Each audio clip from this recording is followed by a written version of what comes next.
Have you ever met someone who seems absolutely unshakable? Someone who faces situations that would destroy most people and just keeps standing? Someone who has an inner strength that you can't quite explain. These people weren't born that way, they were forged. Carl Jung understood this nearly a century ago.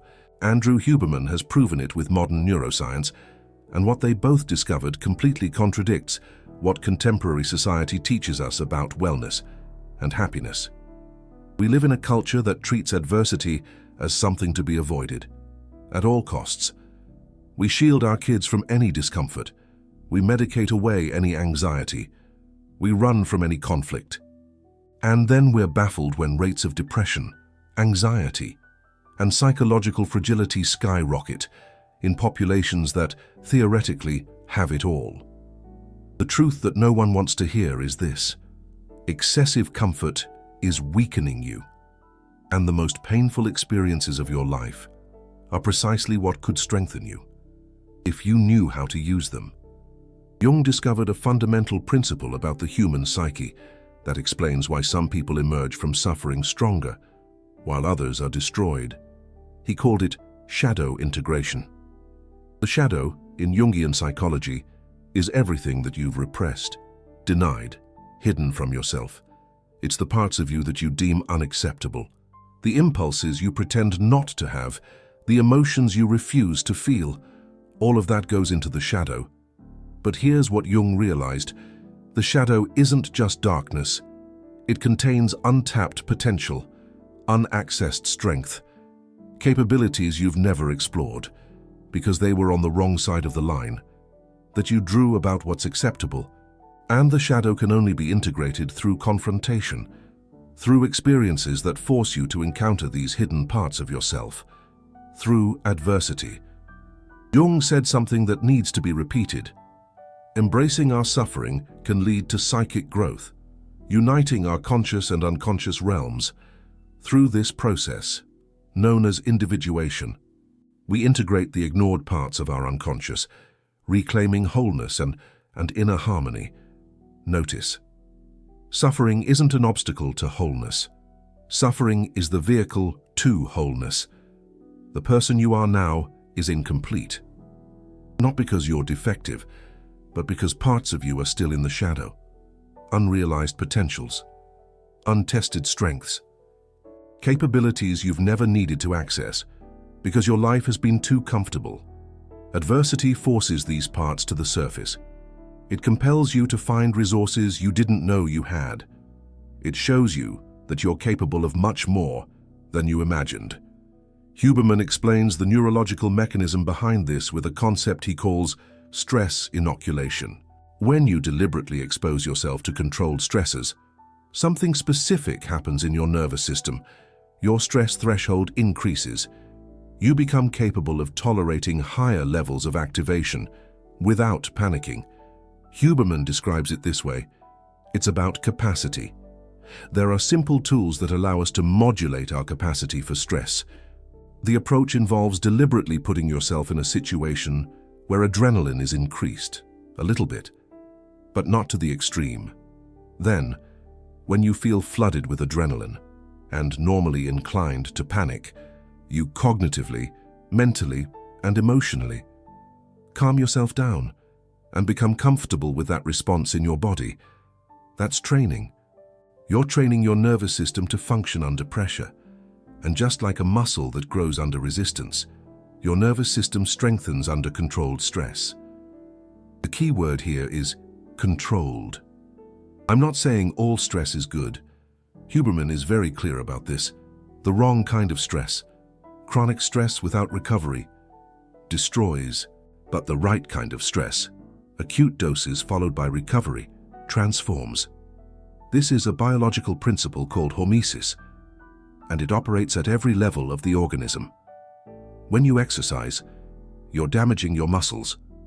The damage is the stimulus.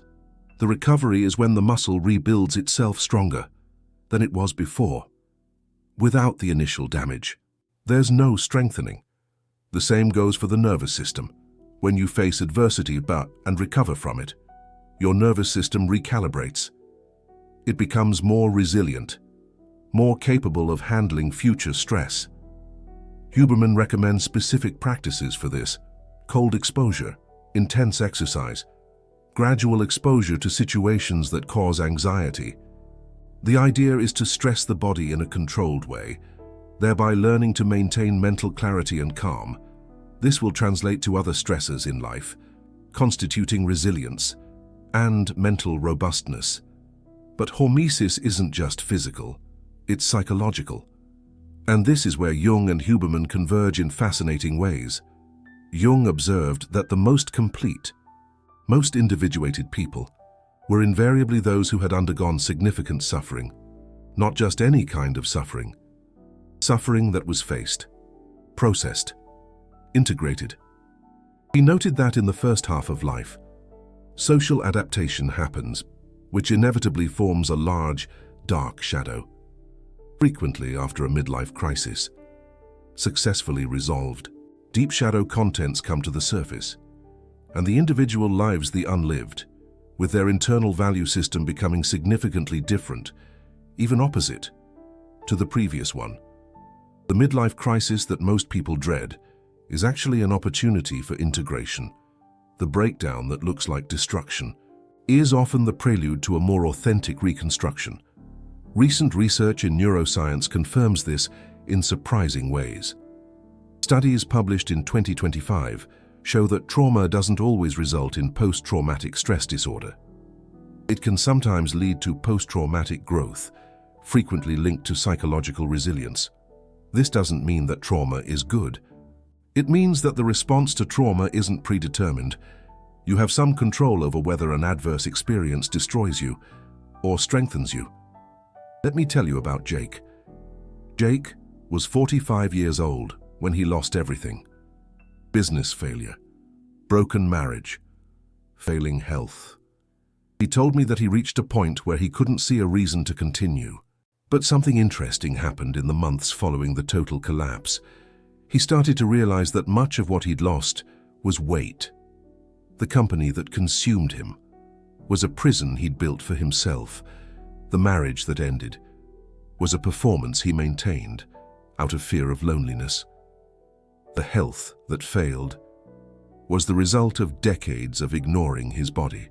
In the name of external success, have you ever met someone who seemed absolutely unshakable? Someone who faces situations that would crush most people and just keeps standing? Someone who has an inner strength you can't quite put your finger on. These people weren't born that way, they were forged. The collapse forced Jake to confront parts of himself that he had avoided for decades. The shadow that he had pushed down for his entire adult life finally emerged. And in the painful process of facing that shadow, he discovered resources he didn't even know he had. 2 years after the business failure, Jake was a person unrecognizable, not because the circumstances had improved, but because he had changed fundamentally. He told me something I'll never forget. He said, "Before, I seemed strong, but I was fragile inside. Now I seem more vulnerable, but I'm solid in a way I've never been before." That's the difference between superficial strength and genuine strength. Superficial strength is performed. Only genuine strength is forged. Andrew Huberman talks about a phenomenon he observes in elite athletes and high-level performers. He notes that these individuals have a different relationship with discomfort. They don't avoid it. They actively seek controlled doses of discomfort because they understand that's what strengthens them. Overcoming small stressors can serve as a reward system, reinforcing your sense of accomplishment and resilience, preparing you for bigger challenges in the future. Each small victory over discomfort increases your confidence to face bigger discomforts. It's a virtuous cycle of strengthening. The opposite is also true. Every time you avoid discomfort, you reinforce in your nervous system the message that you're not capable of handling it. You weaken yourself. It's a vicious cycle of fragilization. Carl Jung had a complementary perspective on this. He observed that the shadow contains not only our negative impulses, but also qualities and potentials that can help to complete our character and personality. The person you could be exists in the shadow, just as much as the person you fear being. Adversity is what forces these qualities to the surface. Under pressure, you discover capabilities you didn't know you had. Courage that was sleeping. Resilience that was never tested. Creativity that only emerges when conventional solutions fail. This is what post-traumatic growth researchers have identified. People who go through significant adversity and emerge strengthened report changes in 5 key areas. First, greater appreciation for life. What was once trivial becomes precious. Second, deeper relationships. Superficialities fall away, and genuine connections emerge. Third, recognition of new possibilities. Paths that would never have been considered open up. Fourth, greater personal strength. The discovery that you are capable of more than you imagined. Fifth, spiritual or existential change. A fundamental reorientation about what matters. These are not compensations for pain. They are genuine transformations that wouldn't be possible without the pain. Huberman explains the neurological mechanism behind the fourth area. Greater personal strength. When you face a stressful situation and manage to regulate yourself instead of panicking, your brain registers that. It updates its internal model about your own capabilities. The next time you face something similar, you'll be less afraid, because your brain has evidence that you can handle it. The physical impact of stress is strongly influenced by our interpretation and perception of stressors. Learning to positively reframe the reflexive physiological response to stress, moving away from the negative interpretation of feeling stressed, is a powerful tool for becoming more resilient to stress. This means that the same adverse experience can have completely different effects, depending on how you interpret it. If you see adversity as proof that life is cruel and you're incapable, it weakens you. If you see adversity as training that's strengthening you, it strengthens you. Carl Jung said something similar about the shadow. Shadow integration leads to self-sufficiency. He said that this integration leads to disobedience and discomfort, but also to self-sufficiency, without which individuation is unthinkable. Notice, disobedience and discomfort. The process of becoming a complete person requires you to disobey expectations that kept you comfortable, but incomplete. It requires you to tolerate discomfort that you previously avoided. There is no shortcut to genuine strength. It can only be forged in the fire. Now, I need to make an important distinction. I'm not advocating that you seek suffering for free. I'm not saying that the more trauma, the better. That would be dangerously simplistic. What I am saying is that adversity, when faced correctly, can be transforming, and that protecting yourself from all adversity is a guaranteed way to remain weak. Carl Jung was very clear about the dangers of both extremes. Excessive suffering without support can be devastating. But total avoidance of suffering creates what he called neurosis, a sickly substitute for the legitimate suffering that life naturally brings. Andrew Huberman adds the neurological perspective. He distinguishes between adaptive stress and maladaptive stress. The same mechanism that can strengthen your nervous system can, if applied incorrectly, damage it. The difference lies in a few crucial variables. First, recovery. Stress followed by adequate recovery strengthens. Chronic stress without recovery destroys. If you're constantly under pressure without time to restore, you're not building resilience and you're depleting your resources. Second, interpretation. As I mentioned, the same experience can have opposite effects, depending on how you frame it mentally. If you see adversity as a mortal threat, your body responds one way. If you see it as a challenge to be overcome, it responds another. Third, graduality. Hormesis works with doses. You don't go to the gym and lift the maximum weight on the first day. You progressively increase the load as your body adapts. The same principle applies to psychological stress. Fourth, support. Facing adversity completely alone is very different from facing it with support. The presence of other people who witness your journey, who believe in you, who offer perspective, modulates how your nervous system processes the experience. Carl Jung emphasized particularly this last point. He warned against navigating complex processes of transformation without adequate guidance. The journey through the shadow is dangerous if done completely alone. Let me give you something practical. How can you apply these principles to build genuine strength instead of fragility? First, stop avoiding all discomfort.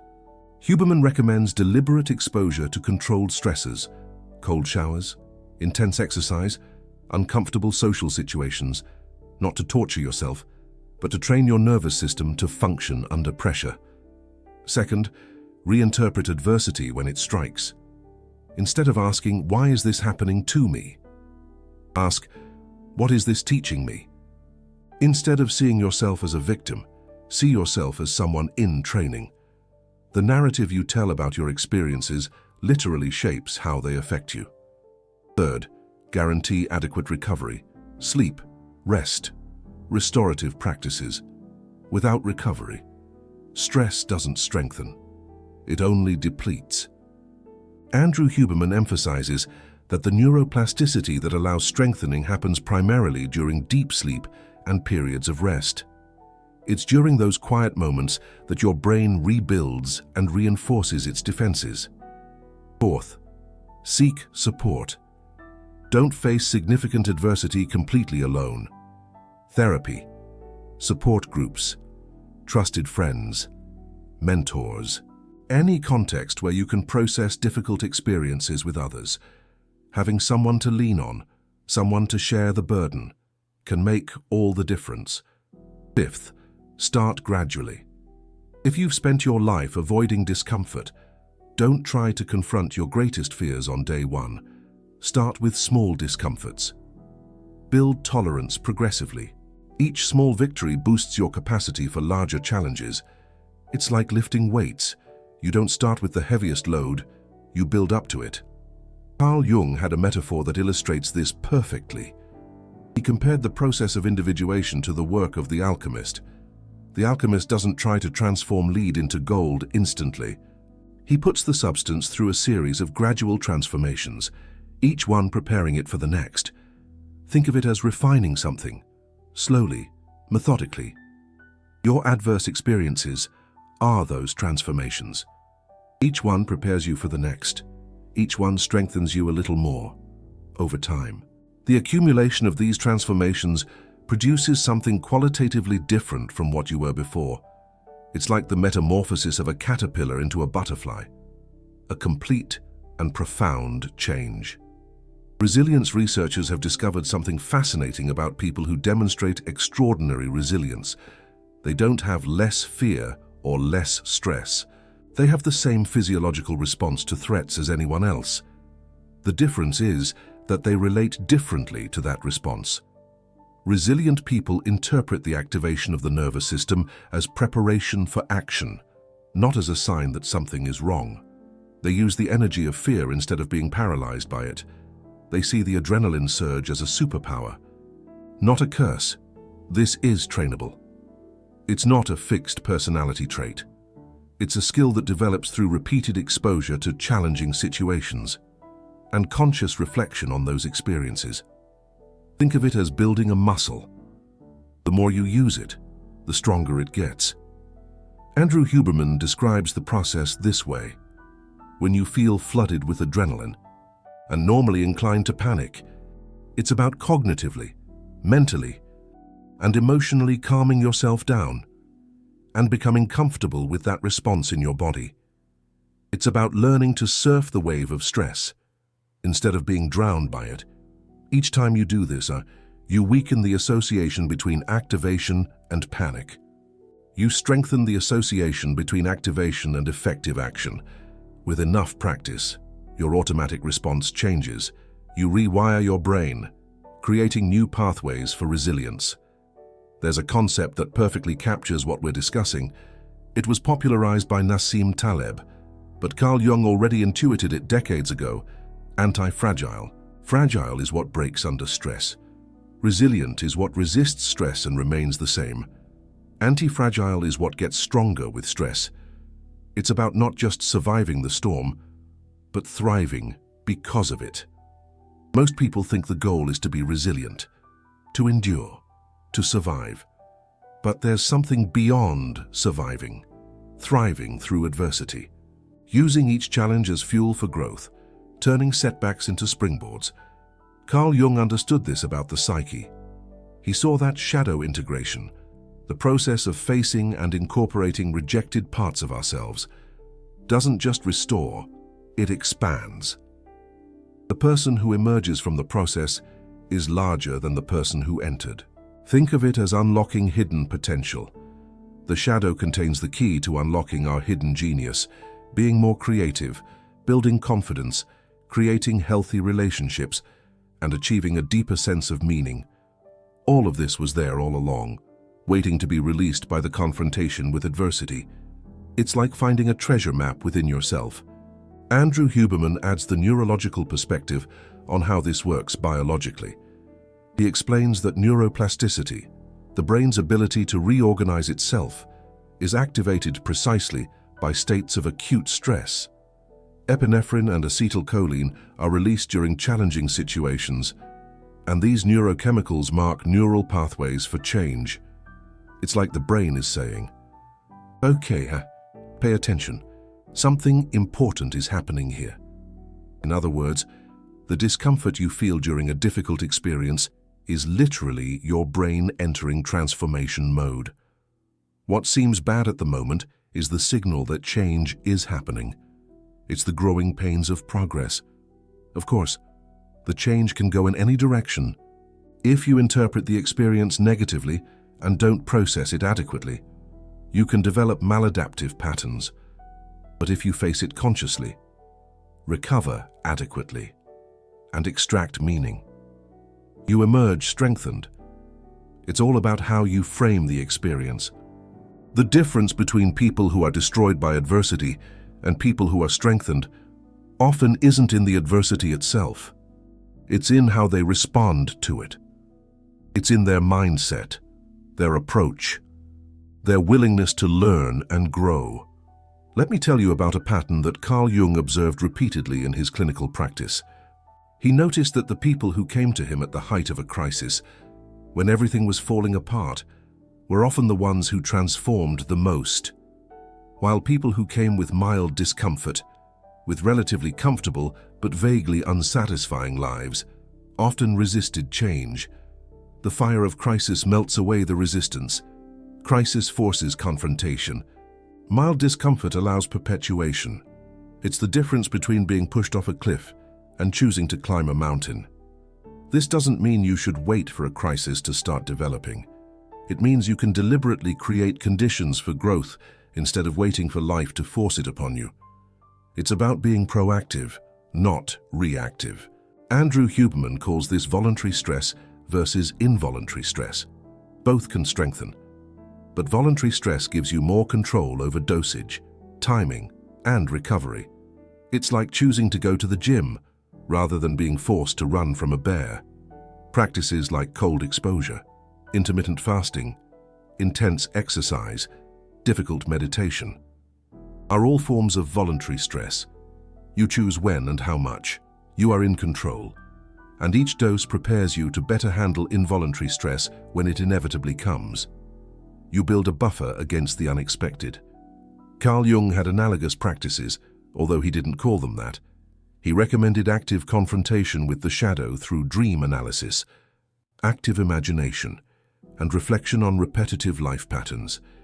These are forms of voluntarily entering uncomfortable territory of the psyche. It's about shining a light into the dark corners of your mind. The principle is the same.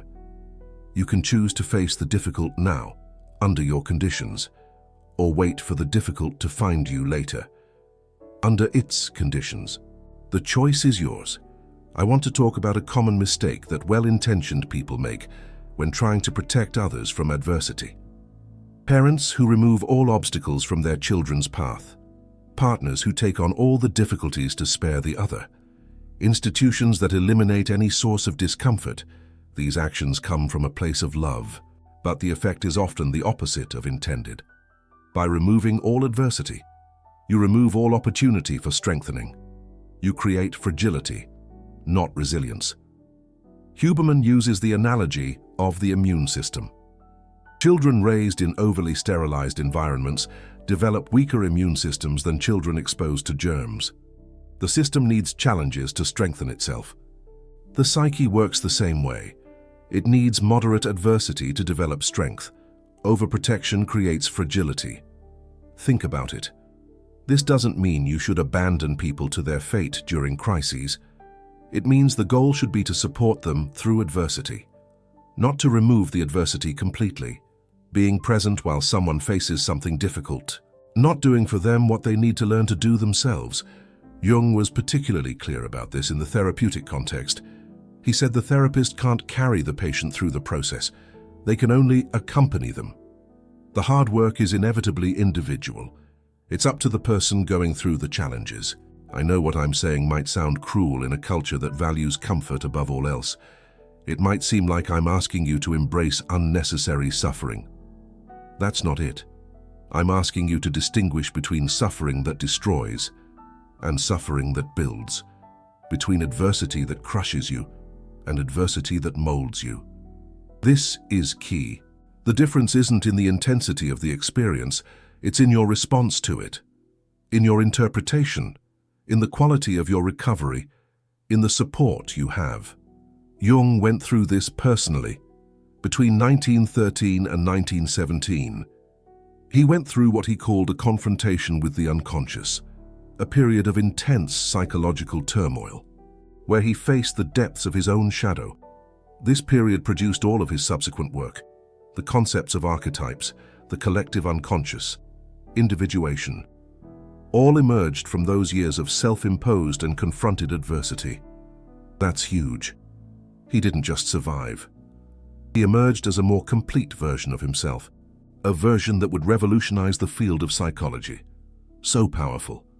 Your worst experiences have the same potential, not to destroy you, but to reveal you, to show you who you really are. If you're going through adversity now, if life is challenging you in ways that seem impossible to bear, I want you to consider a possibility.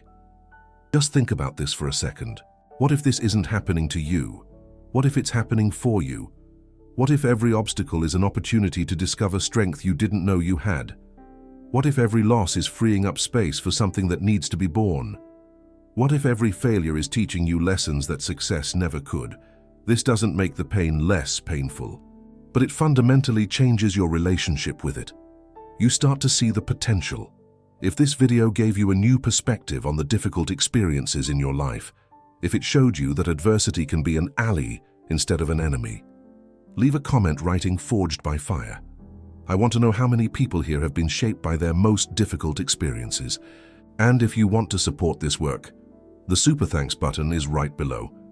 Every contribution allows me to continue producing content that combines the depth of Jung with the science of Huberman. I appreciate it. Jung said that the shadow contains not only what we fear, but what we need to become complete.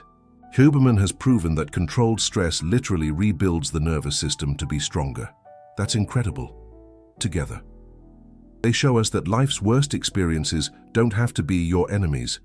They can be your most important teachers, if you let them. The question isn't if you'll face adversity. You will. The question is what you'll become through it. What will you become? Fragile breaks. Resilient survives. Anti-fragile thrives. The choice is yours. And it starts with how you respond to the next difficult thing that life throws your way. Choose wisely.